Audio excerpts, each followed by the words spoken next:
그래서 저희가 이제 전반적인 그 트렌드를 알아보기 위해서 많이 대중적으로 알려져 있는 트렌드 코리아 2024 내용을 좀 살펴보고자 합니다. 이게 제가 세 가지 동영상을 올려드렸는데요. 첫 번째는 총 저자라고 할 수 있죠. 그 김남도 교수님께서 정의하는 내용에 대해서 설명이 있고요. 또 하나는 이 여자분이 이제 이 팀을 맡아서 운영하고 있는 연구위원인데요. 그래서 이분께서 이제 설명하시는 방식이 있고요. 마지막 하나는 또 이 책에 대해서 빠르게 이 세 분의 책 리뷰어가 그 전체 내용을 총 정리한 내용이 있습니다. 그래서 같은 컨텐츠지만 이렇게 세 가지로 나눠서 우리가 컨텐츠를 타겟 오디언스한테 전할 수 있다는 것을 이해하시면서 그 방식들도 다릅니다. 김남도 선생님 같은 경우에는 전반적으로 그 주제어가 왜 그렇게 됐는지에 대한 그 개론적인 설명을 하고요. 이 여자 연구원분 같은 경우에는 뭔가 이제 그 공감을 사는 방식으로 그 내용을 설명하고 있습니다. 그다음에 이제 세 번째 거 이 세 명의 리뷰가 얘기하는 것은 그 전반적으로 전체적인 내용을 빠르게 전달하는 그 방식으로 취하고 있기 때문에 각각의 특징이 좀 다릅니다. 그래서 여러분이 시간이 되시면 그 차이점을 한번 비교해 보시면 좋을 것 같습니다. 안녕하세요 여러분, 트렌드 코리아 쓰는 서울대학교의 김남도 교수입니다. 반갑습니다. 드디어 트렌드 코리아 2024가 출간이 됐습니다. 2024년은 또 어떤 한 해가 되고 어떤 트렌드가 펼쳐질까요? 주변에서 제일 많이 듣는 요즘 소리가 어때? 내년은 좀 나아진대? 이런 이야기입니다. 당연한 것 같아요. 올해 워낙 경기가 좀 안 좋고 물가도 많이 오르고 해서 내년은 좀 좋아지려나? 이런 좀 희망을 걸게 되는 그런 연말이죠. 우리나라는 대외 의존도가 높은 나라입니다. 그래서 수출을 주로 경제 동력을 삼고 있기 때문에 외국이 어떤 상황인가를 먼저 알아보는 것이 꼭 필요한데요. 사실 제일 중요한 건 역시 미국이죠. 우리나라는 미국과 경제 교역도 많을 뿐더러 미국은 아시다시피 세계 경제를 이끌고 가는 리더 역할을 합니다. 사실 미국의 경제가 사실 별로 좋지 않았는데요. 여러 지표들을 살펴보면 이렇게 요약할 수 있겠습니다. 멀리서 희미하게 서광이 비친다 하는 것입니다. 아무래도 이제 통계에 의존하게 되는데요. 경기 후행 지표라는 게 있어요. 경기가 가고 따라가는 지표들입니다. 그게 이제 대표적인 성장률이나 실업률 같은 건데요. 미국의 성장률, 실업률을 보면 좀 하향을 멈추고 좀 안정적인 모습을 보이고 있습니다. 또 경제 동향 지표라는 게 있어요. 이건 이제 경기하고 거의 같이 가는 지표인데요. 보통 소매, 판매, 생산 이런 쪽 지수들을 봅니다. 이게 작년 대비, 동기 대비해 보면 작년보다 살짝 반등하고 있다. 또 이제 경기 선행 지표가 있거든요. PMI라고 해서 구매 관리자 지수라는 건데 이런 걸 보면 이제 앞으로 경기 좀 좋아지려나 이런 거를 선행하는 지표인데 이게 바닥을 딛고 우상향하고 있습니다. 그래서 미국에 관해서 말한다면 내년에는 조금 희망을 걸어볼 만하다 하는 결론을 낼 수 있겠습니다. 반면 이제 G2죠. 중국의 경기는 사실 좋지 않습니다. 아시겠지만 헝다그룹이라고 부동산 그룹이 이제 디폴트를 선언을 했어요. 사실 중국 경제가 그동안 굉장히 빨리 성장하는데 그중에 아주 핵심적인 동력 중에 하나가 부동산 업이었습니다. 근데 헝다그룹 디폴트 사태와 더불어 지금 부동산 경기가 많이 죽고 있고요. 여러 가지 지표들, 경제 성장률이라든지 GDP 대비 부채 비율, 또 상장 기업 시가총액, 외국인 투자액, 또 부동산 지수 이런 거 다 봐도 조금 좋지 않습니다. 특히 이 청년 실업률 같은 건 아예 집계를 중단할 정도로 그다지 좋지 않았다 하는 것입니다. 특히 이제 중국은 미국과 갈등을 빚고 있어서 앞으로도 내년에 얼마나 좋아질까 하는 좀 의문을 갖게 합니다. 이건 저희한테 좋지 않은 소식이죠. 우리는 중국과 또 굉장히 긴밀한 교역을 하고 있고 경제 관계가 많기 때문에 중국 경기가 좋지 않으면 우리도 영향을 받을 수밖에 없다. 그래서 우리나라 지표를 봐도 이게 좀 희망적인 지표도 조금 보이는데 여전히 비관적인 지표도 같이 보입니다. 그래서 영국의 이코노미스트라는 잡지는 이걸 모나리자 경제다 이렇게 이름을 붙였어요. 중요한 포인트입니다. 모나리자 아시죠? 다빈치가 그린 그림인데 이게 보면 묘해요. 웃는 것 같기도 하고 찡그린 것 같기도 하고 남성인 것 같기도 하고 어떨 때는 여성인 것 같기도 하고 그래서 좀 모호하다 이런 의미에서 모나리자 경제라는 이름까지 붙였습니다. 그만큼 내년 경제를 내다보기가 좀 쉽지 않다 하는 것이고요. 용해인데요. 이상해요. 용해해 보면 선거들이 많습니다. 내년에 미국 대통령 선거가 있죠. 미국은 경제뿐만이 아니라 국제 정치를 끌고 가는 나라이기 때문에 어떤 분이 대통령이 되느냐가 좀 세계 판도를 많이 좌우할 것 같고요. 아까 중국 말씀드렸는데 중국과 대만 간의 관계도 요새 첨예한 관심사거든요. 근데 대만이 총통 선거가 있습니다. 그래서 좀 친중국인 분들하고 독립을 주장하는 분들하고 굉장히 사파전을 벌이고 있다는데 그렇고요. 중국 다음으로 중요한 경제가 요새 한참 뛰고 있는 인도인데요. 인도도 총선이 있습니다. 그리고 우리나라도 물론 내년 4월에 총선이 있죠. 그래서 이제 선거를 앞두고 굉장히 이제 좀 불확실한 상황들이 많이 세계적으로 펼쳐질 것이다. 이렇게 볼 수 있겠습니다. 그래서 내년 경기가 사실 사실 희망은 우리가 놓지 않고 있지만 확실한 가능성을 보이지 못하는 가운데 어떤 트렌드가 펼쳐질 것인가 하는 것은 관심의 대상이 아닐 수 없죠. 저희 책 읽어보신 분들은 아시겠지만 저희 책은요. 그 해의 띠동물을 가지고 10글자짜리 표제어를 정합니다. 그래서 그 표제어 가지고 키워드에 두 운을 맞추는데요. 우리가 용띠, 토끼띠, 그다음에 뱀띠 이런 식으로 이제 12간지가 도는 건 다 알고 계시는데 그 앞에 10간이 두 간씩 한 색깔 해서 5가지 색깔이 이제 돌아가게 돼 있거든요. 그러니까 그러니까 이제 용도 물론 백룡도 있고요, 흑룡도 있고 뭐 황룡도 있을 텐데 올해가 청룡이다. 근데 재밌어요. 이렇게 보면 청룡으로 시작하는 용들이 되게 많습니다. 우리 고교하고에 되게 제일 번이 있는 데가 청룡기 고교하고고요. 청룡 영화상 이런 거 있고 오래된 프로야구 팬들은 옛날 MBC 청룡 이런 거 기억하실 거예요. 뭐 디지몬, 포켓몬, 메이플 스토리, 원피스 이런 데 나오는 용들이 대체로 청룡입니다. 그래서 내년도 트렌드 코리아의 부제를 저희가 이제 블루 드래곤으로 할까? 뭐 그런 생각을 조금 했었어요. 근데 저희가 개인적으로 이제 이런 경험이 있었습니다. 저희 책이 영어로도 나오거든요. 컨슈머 트렌드 인사이트라는 제목으로 2020년마다 매년 나오는데 이걸 이제 어떻게 쓰느냐면요. 저희가 원고가 나오면 이 원고를 초벌 번역가한테 드립니다. 그래서 이제 이분이 열심히 초벌 번역을 하시고요. 한 2달, 3달 걸립니다. 근데 이제 저희 책은 아시지만 그냥 단순히 영어로 번역될 것은 아니고 신조어도 많고 또 한국적인 맥락의 사례 이런 거 되게 많기 때문에 이걸 또 별도의 감수를 거칩니다. 이제 한국에서 교수 생활하시고 사모님도 한국 분이신 이제 원어민 교수님께서 다 손을 봐주시는데 이 초벌 번역이 워낙 오래 걸리기 때문에 이 영어책은 10월 한글 책하고 같이 나오지 못하고 보통 12월이나 2월쯤에 나오는데요. 아시지만 트렌드 책은 내용도 중요하지만 이게 언제 나오느냐가 되게 중요한데 이게 조금 늦게 나와서 제가 불만이죠. 근데 금년에는 이 책을 인공지능한테 번역을 맡겼습니다. 그랬더니 2달, 3달 걸리던 초벌 번역이 거의 하루 안에 다 끝났다. 그래서 이제 감수해주시는 우리 램블링 교수님도 이게 사람이 했는지 뭐 기계가 했는지 모를 정도로 어느 정도 퀄리티가 있는 번역이 나왔다 이렇게 만족해 하시더라고요. 근데 문제는 이걸 그대로 독자님들한테 선보일 수는 없다. 뭐 예를 들면 뭐 활용 점정이라든지 무슨 뭐 자시 축시 인시라든지 분초 사회 이런 건 완전히 번역을 엉뚱하게 하거나 하지 못했대요. 당연하겠죠. 그래서 이분의 감수를 결국은 거쳐야 하는 그런 것이죠. 사실 23년도에 챗GPT가 선보인 이후로 인공지능 쇼크가 뭐 전 세계적으로 몰아닥쳤습니다. 사람이 몇 날 며칠, 2달, 3달 하던 일을 거의 몇 시간 안으로 해결해 버렸으니까요. 근데 제가 느낀 것은 그걸 우리가 그대로 사용할 수 있는 수준은 아니다. 마지막 순간에는 결국 사람의 손길, 휴먼 터치가 필요하다는 것입니다. 그래서 제가 용해해 여러분 활용 점정이라는 말씀 아시죠? 저기다 그려놓고 마지막 눈알에 점을 찍지 않으면 아직 진정한 용이 아닌 겁니다. 근데 그 활용 점정은 오직 인간만이 할 수 있다. 그러니까 아무리 인공지능 시대가 됐어도 그 마지막 옛날에 뭐 2% 부족할 때 이런 유행어 있었는데 지금 뭐 거의 한 20% 정도는 사람이 마지막 작업을 해줘야 한다는 거죠. 그래서 저희가 블루 드래곤을 하지 않고 활용 점정을 하자 이런 뜻으로 드래곤 아이즈라고 키워드를 만들었습니다. 자, 그럼 궁금하지 않으세요? 드래곤 아이즈의 10단어로 시작하는 올해 10대 키워드. 그 중에서도 첫 번째 키워드는 저희가 늘 그런 원칙을 가지고 있습니다. 다른 거는 몰라도 첫 번째 키워드는 제일 중요한 애를 1번에다 세우자. 그래서 저희는 이제 별이가 된다 이런 표현을 쓰는데요. 다른 키워드들 또 한 해의 분위기를 끌고 나갈 수 있는 대표 선수를 1번에다 놓자. 예를 들면 저희가 뭐 멀티 페르소나라든지 나노 사회라든지 평균 실종이라든지 이제 이런 키워드들이 이제 한 해의 전반적인 분위기를 보여주는 키워드였거든요. 그러면 2024년에는 누가 제일 중요할까? 저희는 시간에 주목했습니다.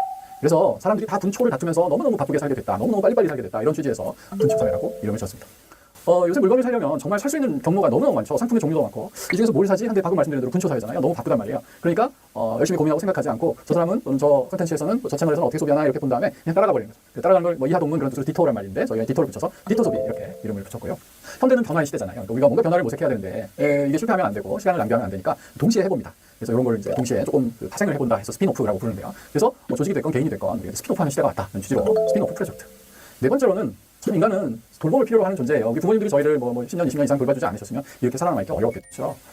근데 문제는 방금 말씀드린 대로 이 분초사회에서 누군가를 돌볼 시간조차도 너무나 부족해졌다. 그렇다면 어떻게 사람들이 서로서로 돌봄을 계속할 수 있을까 하는 취지에서 돌봄 경제라는 키워드를 만들었습니다.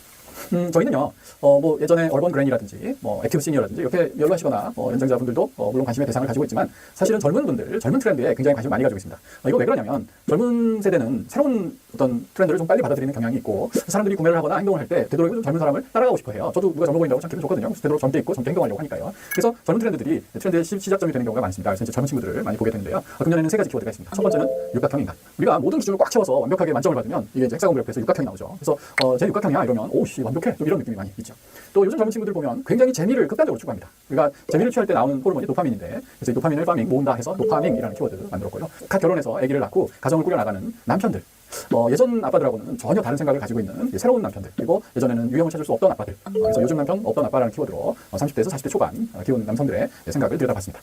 저희는 이렇게 소비자의 측면을 또 보기는 하지만 기업 경영을 할 때 뭐가 중요한 이슈인가 이것도 경영하는 분들한테 제안을 드리려고 하거든요. 근데 이 키워드는 저희가 이제 2가지입니다. 첫 번째는 버라이어티 가격 전략이라는 것인데요. 네, 가격의 차별화가 굉장히 중요해졌다는 것이고요. 두 번째는 우리나라가 뭐 지방과 도심 간의 불균형이 굉장히 문제가 많이 되고 있죠. 그럼에도 불구하고 지방에서 굉장히 잘하는 지역들도 있다. 그 공통점은 뭘까 보면 굉장히 유동적이고 흘러가고 유연한 그런 도시의 모습을 가지고 있다. 그래서 흔히 이제 우리 도시를 폴리탄이라고 부르는데요. 그래서 그 앞에 액체라는 의미로 리퀴드 폴리탄이라고 불렀습니다. 그리고 한 키워드 남았는데요. 가장 중요한 키워드 중에 하나입니다. 뭘까요?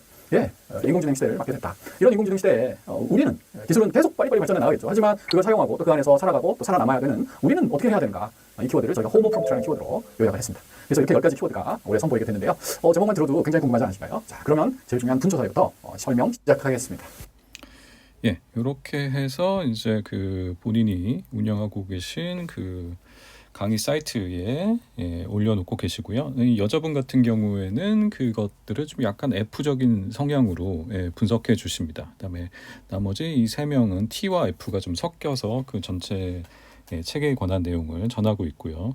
지금 제가 유튜브의 새로운 기능이죠. 이게 화면을 터치하고 계시면 이제 2배속으로 빨리 진행되는 기능이 있는데 그걸 활용해 가지고 한번 설명을 빨리 한번 들어봤습니다. 그래서 내년도를 드래곤 아이즈라고 이제 부르게 되고 그 앞 글자를 따 가지고 이렇게 그 내용들을 설명하는 게 여러분 아시는 트렌드 코리아 그 책의 내용이 되겠습니다. 벌써 이거에 관한 것들은 이게 재밌는 게 유튜브가 등장하면서부터 매년 책 리뷰어들과 이런 그 유튜버들이 그 가장 많이 이제 국내에서 책 리뷰를 하는 책 중에 하나가 됐습니다. 뭔가 이제 유튜브를 하는 사람들, 유튜브 마케팅이라든가 디지털 마케팅을 하는 사람들한테 하나의 그 지침이 되기 때문에 그 내용을 좀 빠르게 본인들이 컨텐츠를 만들어서 올리는 경향들이 있죠. 자, 그럼 첫 번째 이렇게 10가지 내용 중이 있는데 저희가 그 내용을 저는 어떻게 봤냐면 이번에 밀리의 서재를 통해 가지고 오디오북으로 한번 쭉 들어봤습니다. 제가 이제 아직 오디오북에 익숙하지 않아서 차를 타고 출퇴근하면서 그 오디오북이 어떻게 서비스가 되는지를 좀 살펴볼 겸 해가지고 그런 식으로 한번 쭉 살펴봤고요. 그래서 그 내용을 제가 들으면서 뭐 가졌던 인사이트를 함께 좀 나누려고 합니다. 그래서 이것들을 여러분들이 그 기획서를 작성하실 때 기획서에서 내가 타겟 오디언스를 어떻게 분류해낼지 잘 모를 때, 그러니까 그 근시적인 측면에서 접근하는 것 말고도 그 전반적인 시장 흐름에서 내가 어떤 방향들을 잡아야 되고 어떤 마켓을 봐야 되는지를 정하실 때 힌트를 좀 얻으시고 인사이트를 얻으셔서 정리해 가셨으면 좋겠다는 의미에서 일단 전해드리려고 합니다. 자, 첫 번째는 Don't waste a single second, time efficiency society. 그래서 분초 단위로 사회를 쓰고 있다라고 얘기하는 거죠. 저희가 지금 온라인 강의를 이렇게 한다거나 또 여러분이 유튜브를 들으시거나 아니면 온라인 교육을 들으실 때 예전에는 그냥 1배속으로 봤었죠. 근데 아시는 것처럼 요즘은 뭐 1.2배속, 요즘 대학생들 같은 경우에는 이제 청력들이 좋고 아직 센스 있게 그걸 받아들이는 세대이기 때문에 특히 코로나를 겪으면서 1.7배속이 보통인 것 같아요. 그다음에 아주 정말 빠른 친구들은 그 2배속으로 받아들이는 것 같습니다. 그래서 저도 사실 이번에 밀리어 세우제를 통해 가지고 그 내용들은 있는데 일부러 그 배속을 좀 달리 해가지고 한번 읽는 방식들을 따라해 봤습니다. 그랬더니 제가 느꼈던 그 인사이트는 그 배속에 익숙해져 있는 상태에서 그 다음 일을 할 때 제가 그 속도에 맞춰서 뭔가 하려고 하는 그 성질을 보이더라고요. 제가 기본적으로 좀 성격이 좀 급한 면도 있지만 그 뭔가 들었던 내가 이제 말을 하지 않고 계속 상대방으로부터 들었던 그 속도에 맞춰서 내가 움직이려고 하는 그런 방향성이 좀 생겨서 그게 좀 특이점이 있지 않나라는 생각이 듭니다. 어쨌든 전반적인 의미는 그 사회 구성원 모두가 효율성을 극도로 높이고자 분초를 다투며 살게 되었다. 자, 드라마를 다 보지 않고 요약 영상만 찾아본다. 그래서 그 넷플릭스 시리즈들 같은 경우에 보면은 일부러 사실은 그 분량 편수 에피소드를 늘리기 위해 가지고 사실 필요 없는 내용까지 일부러 늘리죠. 보통 넷플릭스에서 원하는 거는 회당 40분에서 50분 내외 기준으로 해주기 원합니다. 사실 이게 어디서 온 거냐면 미국 TV 시리즈에서 이제 미국 TV는 중간 광고가 허용되어 있습니다. 그래서 20분 정도 앞에 내용을 보여주고 가운데 중간 광고하고 그 다음에 나머지 내용 20분을 보여주던 그 습성 때문에 이 전체적인 내용이 한 40분에서 50분 정도가 됩니다. 그래서 60분 분량이면은 나머지 공간은 사실 이게 광고가 들어가던 분량이죠.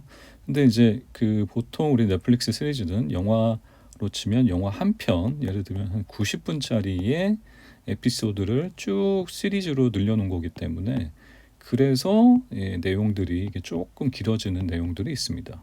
대하 드라마 같은 느낌들이 있죠. 그렇기 때문에 이 전체 드라마를 다 보지 않고 요약 영상만을 찾아서 보는 것이 됐었죠. 그래서 예전에는 사실은 그 유튜브 리뷰어들이 그 스포일러 역할을 하는 거에 대해서 상당히 비난을 받았는데, 요즘은 반대로 유튜버 기획을 할 때, 유튜브 컨텐츠를 할 때 첫 번째는 결과를 보여주고 그 내용에 대한 설명을 해주는 그 컨텐츠들로 많이 바뀐 것처럼, 요즘은 또 그런 식으로 내용을 전하고 있습니다. 그래서 그거에 대해서 굉장히 또 크게 비난을 받지 않는 분위기가 되고 있는 거죠.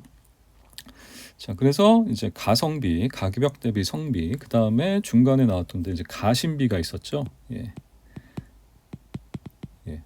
가격이 상관없이 나의 이제 마음에 들거나 내가 정말 그 나를 위해서 쓰는 거에 있어서는 욜로 쪽과 같은 현상을 봤을 때는 가심비가 있었고, 최근에는 이제 시성비라는 말을 이 책에서 이제 만들어내고 있습니다. 그래서 시간 대비 성능의 시대다라고 얘기하는 거죠. 자, 이유를 살펴봤더니 SNS의 발달로 사람들에게 보여줄 만한 경험의 중요성이 커지며 경험을 하기 위해 필요한 자원의 시간의 가치가 올라가게 된다. 예를 들면 여러분이 일주일에 이제 직장 생활을 하고 딱 주말과 휴일에 뭔가 어딜 가서 특정 장소를 가서 내가 뭔가를 즐기고 싶을 때 그거를 삼을 수 있는 레퍼런스를 이제 SNS를 통해 가지고 삼게 됩니다. 그래서 대부분의 이제 인스타의 SNS 마케팅들이 그런 식의 것들을 주로 경험을 보여주는 마케팅을 하고 있는 거고, 여러분 아시는 유튜버들의 브이로그라던가 다양한 것들이 이제 경험에 관한 것들에 대한 컨텐츠들이 많이 올려지게 되는 거죠. 그래서 그들의 경험을 보고 나도 만족할 만한 것인가, 그럼 내가 평소에 이제 그들의 스타일을 좋아해가지고 팔로우했던 사람들이기 때문에 그걸 믿고 그곳에 이제 가게 되는 거죠. 물론 이제 가보면 이제 사진 같은 경우에는 딱 그 장면만, 딱 그 한 컷만 자기의 마음에 드는 곳이고 나머지는 다 마음에 들지 않는 곳일 수도 있게 됩니다. 자, IT 기술의 발달로 세분화된 시간 측정 및 관리가 가능해졌습니다. 특히 이게 코로나 시대를 겪으면서 사람들이 이제 줌 미팅이라던가 온라인 미팅에 익숙해지게 되면서 진짜 회의를 분단위로 잘라서 하게 되고, 서서 회의를 하게 되고, 회의 시간이 뭐 40분 이상 넘어가게 되면 그건 비효율적인 뭐 회의다 뭐 이런 말들이 나올 정도로 그런 식으로 저희가 이제 시간을 나눠서 쓰고 있는 거죠. 자, 인간의 하루는 24시간인데 봐야 하는 컨텐츠량이 많아졌다. 이것도 그렇죠. 저희가 유튜브라던가 기타 다른 OTT라던가 그런 플랫폼들이 홍수의 시대에 살면서 과연 이제 다 보고 싶게 만들죠, 유혹적으로. 근데 이걸 다 볼 수 없기 때문에 그런 것들을 체크업을 하기 위해서는 이렇게 요약본이라던가 이런 것들이 필요한 시대가 됐습니다. 그리고 말씀드렸던 것처럼 코로나19로 유연해진 근무 환경에 따라 시간에 대한 고정관념이 많이 바뀌었습니다. 그 미디어를 이용하는 데 있어서 예전에는 그 시간에 따른 구분이 있었습니다. 예를 들면 아침에 일어나서 사람들이 이제 신문을 보고 그 다음에 운전을 하고 회사에 가면서 라디오를 듣고, 회사에 가서는 컴퓨터를 통해서 오피스 웨어를 통해 가지고 일을 하고, 집에 돌아와서는 TV를 보고 자기 전에 라디오를 듣고, 이러한 그 올드 미디어인 경우에는 이 시간에 따른 이 사람의 패턴들이 정해져 있습니다.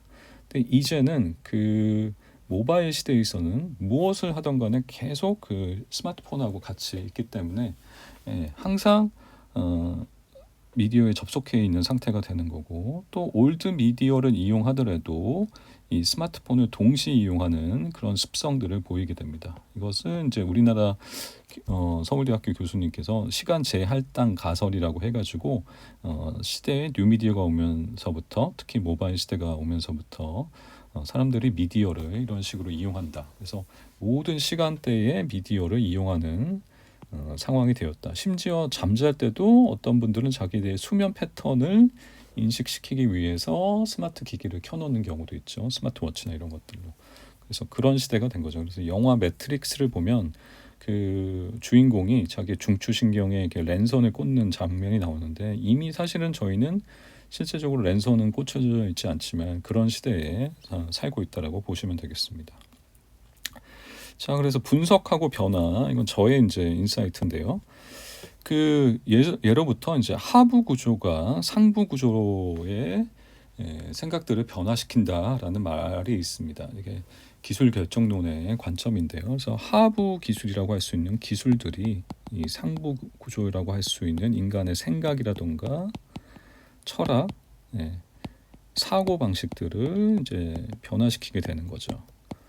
그래서 예를 들면 우리가 예전에 그 수도원에서는 시계가 있었습니다. 시계가 발명되면서부터 수도원에서 시계를 쓴 이유는 매시 정각에 수도사들이 모여서 이제 하나님께 기도하기 위한 수단으로 이 시계를 썼었죠. 근데 이것이 나중에는 그 수도원에 있는 수도승들이 그 똑같이 노동을 하는데 그 노동에 있어서 생산력을 측정하는 기준으로 바뀌게 됩니다. 그래서 한 수도 승은 한 시간에 뭐 50kg의 포도를 따고 어떤 사람은 뭐 60kg의 포도를 따면은 이게 상대적으로 이제 비교 우위가 되는 상황이 되는 거죠. 그래서 이런 식의 것들로 이제 하부 구조에 있는 기술들이 인간의 생각이나 사고 방식을 변화시키는 것이 기본적으로 있어 왔던 시대가 됐습니다. 지금 여러분들은 이제 LTE 시대를 넘어서 5G 시대를 쓰고 있고 이제 모바일 디바이스와 결합된 시대에 살고 있습니다. 그러다 보니까 이게 인간에게 더 빠름을 요구하는 시대를 촉발하고 있는 거죠. 그래서 이러한 결과로 나온 게 여러분 아시는 것처럼 새벽 배송, 로켓 배송, 그다음에 뭐 사이렌 오더와 같은 그 인간의 생활 양식들의 패턴들의 변화를 좀 가져오고 있는 것을 볼 수 있습니다. 예전에 사실은 이제 스티브 잡스 때문에 이제 그 도스라는 운영 체제에서 그래픽을 통한 이제 OS 체제가 바뀌었죠. 그래서 이 도스 체제에서 컴퓨터가 그 그래픽을 통한 윈도우 체제로 바뀌면서 그 인간들은 예전에 컴퓨터는 그냥 하나의 명령을 통해 가지고 한 가지의 일을 수행하는 거였습니다. 근데 이제 그 그래픽을 통한 멀티태스킹이 가능해졌기 때문에 동시에 여기 계산기도 띄우고 여기 다른 뭐 게임도 띄우고 하는 방식이 생기게 된 거죠. 그래서 멀티태스킹이라는 것이 그냥 그 컴퓨터에만 주어지는 그런 역할이었는데 이것이 어느 순간부터 인간에게도 주어지는 그런 덕목이 되었습니다. 그래서 요즘에 어떠한 인간에 대한 그 인기 있는 사람들을 보면 요리도 잘하고 스포츠도 잘하고 뭐 공부도 잘하고 이러한 것들에 대한 그 만능적인 요소들을 요구하게 되는 거죠. 이제 후에 이제 육각형 인간에 대해서 이제 설명이 좀 나옵니다. 자, 두 번째는 Rise of the Homo Prompt라는 개념입니다. AI와 인간의 휴먼 터치가 결합되는 모습을 얘기하는 건데요. 앞에 이제 김난도 교수님도 설명을 했지만 결국 인간은 컴퓨터의 명령어를 받아들일 준비가 되었다는 이 프롬프트와 어떻게 커뮤니케이션 하는가에 관한 능력을 앞으로 가져야 한다는 거죠. 그래서 다양한 인공지능 서비스를 인간의 창의력을 키우는 방향으로 적재적소에 사용할 수 있는 사용자를 뜻합니다. 그래서 인공지능의 문해력을 가진 사람들이라는 방향이 된 거죠. 근데 이제 요거는 이제 챗 GPT 4.0 터보가 나오기 직전에 하셨던 얘기고 지금 4.0은 말 그대로 이 자연어를 통해 가지고 여러분이 챗 GPT 안에서 여러분만의 특정한 인공지능을 만들 수 있습니다. 어떤 특정 목적을 위해서 예를 들면 중학생 영어 단어를 찾아주는 퀴즈 프로그램을 여러분이 자연어로 만들 수 있습니다. 예전에는 이런 걸 만들려면은 특정하게 컴퓨터 언어를 배우셨어야 되는데 이제는 여러분이 쓰는 우리 한국어라던가 영어라던가 이런 말을 통해 가지고 타이핑을 통해 가지고 그걸 만들어낼 수 있는 거죠. 그래서 그러한 것들에 관한 문해력, 읽고 쓰는 능력이 중요한 사회가 된 거죠. 자, 생성 AI 챗GPT의 등장은 인공지능과의 공생을 선택이 아닌 필수로 만들게 되었고요. 세계적인 기업들이 다 AI를 말씀드렸던 것처럼 팀메이트로 받아들이게 됐습니다. 그래서 인공지능을 받아들일까 거부할 것인가에 대한 논의는 의미가 없어지게 된 거고요. 어떻게 자신의 일과 자신의 기업에 효과적으로 사용할 수 있는지 여부가 중요해지게 됐습니다. 저희 같은 경우도 여러분이 챗 GPT를 통해 가지고 키워드를 뽑아내는 방식, 그다음에 내가 어떻게 내 분야에 있어서 소비자 타겟 어디언스를 대상으로 마케팅을 할 것인가에 관한 것들을 한번 지금 3.5일 때도 물어보시기 바랍니다. 4.0부터는 이제 돈을 내셔야 되니까 그렇게 되고요. 자, 아까 말씀드렸던 것처럼 이게 이제 기술이 하부 구조가 상부 구조, 인간의 생각이라든가 방식에 있어서의 변화를 끊임없이 요구하게 되는 거고요. 앞에 설명드렸던 것처럼 스티브 잡스 때문에 사실 빌 게이츠가 그 윈도우즈라는 거는 스티브 잡스 것을 따라서 만든 거죠. 그래서 이제 둘 사람의 관계가 되게 안 좋았고 뭐 소송까지도 진행이 됐었었죠. 그래서 컴퓨터가 멀티태스킹 기능이 있었기 때문에 멀티플레이어를 요구하는 시대가 됐습니다. 뭐 아시는 것처럼 이 박지성이라는 축구 선수는 처음에 이제 영국 리그로 갈 때 그 정도의 연봉에서 미들필더도 볼 수 있고 공격수도 할 수 있고 윙도 할 수 있는 멀티플레이어였습니다. 그래서 가격도 합리적이었죠. 그렇게 비싸지 않았고 그렇기 때문에 박지성을 맨체스터 구단에서 스카우트해서 데려간 이유가 거기에 있는 거죠. 그다음에 우리로 생각해 보면 TV에서 그 클래식콰이의 멤버였던 알렉스가 요리를 하는 모습을 보여주고 여성의 발을 이렇게 씻겨주는 모습들을 우결인가요? 그런 프로그램에서 보여주게 됩니다. 그래서 이후에 모든 연예인들, 남자 연예인들이 이제 요리를 하기 시작을 하고 남자들에게 중요한 덕목 중에 하나가 요리라고 하는 것들이 이제 퍼지기 시작했죠. 이렇게 미디어를 통해서 이제 학습이 됐습니다. 자, 이제 다양한 그 인공지능이 있습니다. 챗 GPT, 그다음에 시리, 구글의 바드, 마이크로소프트의 코파일럿이 있고요. 이 챗 GPT와 이제 마이크로소프트는 보다 협력적인 관계이기 때문에 기본적으로 이게 챗 GPT가 모든 컴퓨터의 OS가 되려고 하는 그런 움직임을 보이고 있습니다. 그래서 아마도 내년에는 AI 마케팅이라던가 AI 이커머스 아니면 AI 커머스라는 개념들이 이제 등장을 하게 될 것 같습니다.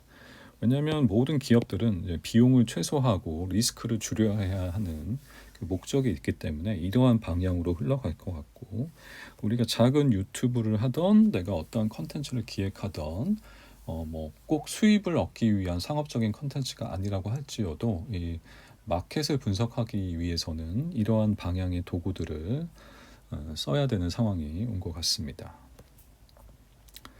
자, 세 번째는 이제 그 헥사고널 휴먼이라고 되겠죠. 육각형 인간. 근데 이제 요게 남자분들한테는 조금 익숙한 개념일 수 있습니다. 자, 왜 그러냐면 이제 게임을 많이 하시죠. 그래서 이렇게 그 각 게임의 캐릭터의 능력치를 이렇게 보여주는 그런 표들이 나옵니다. 특히 이제 축구 같은 경우에는 축구 선수의 능력들 이렇게 보여주게 되는 거고, 그다음에 요게 이제 재미있는 건 결혼 정보 회사라던가 그런 곳에서도 그 상대방의 뭐 외모, 뭐 재산, 뭐 이런 것들로 이제 분류를 해가지고 이렇게 보여주게 되는 거죠. 그다음에 요즘 20대들에게는 본인들을 분석하는 도구로 이러한 것들을 많이 사용됐기 때문에 어떻게 보면 게임의 캐릭터를 분석하는 도구가 실제 인간의 능력을 분석하는 도구로 이제 사용되기 시작한 거죠.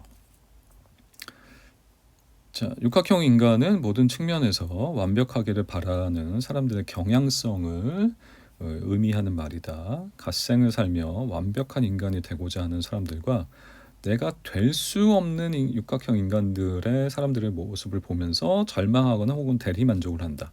그러니까 이게 절대치가 있기 때문에 두 가지 형태는 이 모든 측면을 다 내가 메꾸려고 하는 사람이 있고 오히려 그 반대로 이 절대치가 너무 높기 때문에 내가 그것을 따라할 수 없다라고 하는 절망적인 형태로 나타나기도 합니다.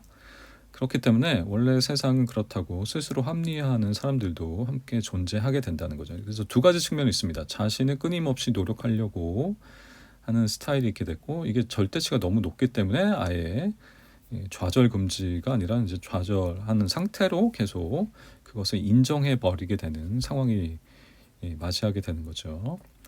자, 육각형 인간 트렌드의 핵심적인 특징은 노력으로 얻을 수 있는 요소보다는 이런 것들이 이제 부과가 되고 있습니다. 부모의 재산, 외모 등 타고나야 하는 요소들을 높게 평가하게 됩니다. 그래서 재미있는 거는 인플루언서들을 보면 재벌 2, 3세에서 모 회장님의 따님, 모 회장님의 아드님 이런 분들이 이제 인기가 올라가죠. 그다음에 외모 같은 경우에는 우리 그 연예인 2세들, 3세들에 대한 인기도가 이렇게 올라가게 됩니다. 그래서 이 친구들이 이제 연예인이 됐을 때 부모님의 그 후광으로 이제 무임승차하는 것이 아니냐라고 하는 많은 그 얘기들이 있었죠. 초창기에 좀 그런 모습들이 있었고, 아빠 어디가와 비슷한 그런 프로그램들 통해서 이게 동반 출연했을 때, 동반 출연 후에 뭔가 다시 데뷔하려는 모습을 보였을 때, 아직까지는 우리 사회에서는 그것을 무임승차로 받아들이는 경향이 있었지만, 전 세계적인 그 SNS 풍토를 보면은 그것을 다 인정하고 따라가는 분위기인 것 같습니다. 자, 이유를 보면은 이 저성장 양극화 시대의 도래로 계층 이동 사다리가 약화된 것이 그렇죠. 그래서 예전에는 개천에서 용난다란 말이 가능했었지만 지금은 조금 힘든 상황들을 만들고 있는 거고, 성공은 노력의 요인이 아닌 운명처럼 여겨지게 되었다. 제가 이제 제 의견으로 네거티브하게 얘기하는 것이 아니라 그 조사를 통해서 그런 식의 인식이 좀 퍼져 있게 되는 거죠. 대중화된 소셜미디어를 통해서 비교의 일상화가 현상이 되었다. 그래서 우울감을 많이 느끼는 사람들이 인스타 같이 그 사진으로 보여지는 SNS에 좀 많이 이제 중독되어 있다는 것을 최근 통계에서 볼 수 있습니다. 연구에서. 그래서 계속 본인들에 대해서 어떻게 하는 거죠? 비교치를 가하는 거죠. 저 사람은 행복한데, 저 사람은 지금 좋은 음식을 먹고 있는데, 저 사람은 지금 즐겁게 여행을 하고 있는데 나는 그렇지 못하다고 하는 상대적 우울감에, 상대적 박탈감에 이제 빠져지게 되는 그런 현상들을 저희가 볼 수 있습니다. 자, 자신이 원하는 모습을 이룰 수 없는 사람들이 육각형 인간을 통해 현실을 희화화하며 놀이로 마음을 해소하게 되었다. 그렇지만 이제 약간 이게 동양과 서양의 차이가 있는 것 같습니다. 서양 사람들 같은 경우에는 개인화됐다라는 게 이기적이라는 것이 아니라 그 사람은 그 사람이고 나는 나다라는 측면으로 이해됩니다. 단적인 예가 여름에 비가 와서 날씨가 추워지면 어떤 사람은 그냥 반팔로 돌아다니고, 심지어 어떤 사람은 얇은 경량 패딩을 입고 돌아다닙니다. 그래서 자기에 맞춰서 그 옷차림이 다른 것처럼 그 사람들의 각각의 특징을 좀 인정하는 분위기들이 있는 거죠. 그래서 그런 것들이 조금 다르고, 우리는 아무래도 그 남을 의식하는 시선들이 높기 때문에 이러한 거에 있어서 조금 더 영향을 받는 분이라고 볼 수 있겠습니다. 자, 분석을 보면 개천은 개천이다 라는 말이 요즘은 나오게 되고 있고요. 재벌 3, 4세의 인플루언서들, 연예인 이사들, 우리 잘 알고 있는 차범근, 차두리, 이종범, 이정우, 허재, 허훈, 이런 그 스포츠에서는 이런 스타들이 계속해서 그 DNA를 이어가고 있는 경우들을 좀 보고 있고요. 자, 하부 구조가 역시 상부 구조를 바꾸게 되는데, 게임의 캐릭터 능력치를 평가하는 것이 특히 축구 선수의 능력치를 분석해서 연봉에 반영하려고 하는 그런 그 게임의 요소들이 이제 실제 인간에게도 영향을 미치고 있다라는 것을 볼 수 있고요. 그래서 여러분 잘 보시면 그 작년에 AI 휴먼 마케팅이 시작됐습니다. 그래서 왜냐하면 기존의 연예인들이 리스크들이 너무 많았죠. 그래서 그런 특정한 이슈에 따라서 그 연예인들이 본인들의 기업이라던가 상품의 광고를 했을 때 이 이미지에 타격을 미치기 때문에 그 AI 휴먼 인간을 만들어서 마케팅을 하려는 모습들이 좀 많이 보여지고 있습니다.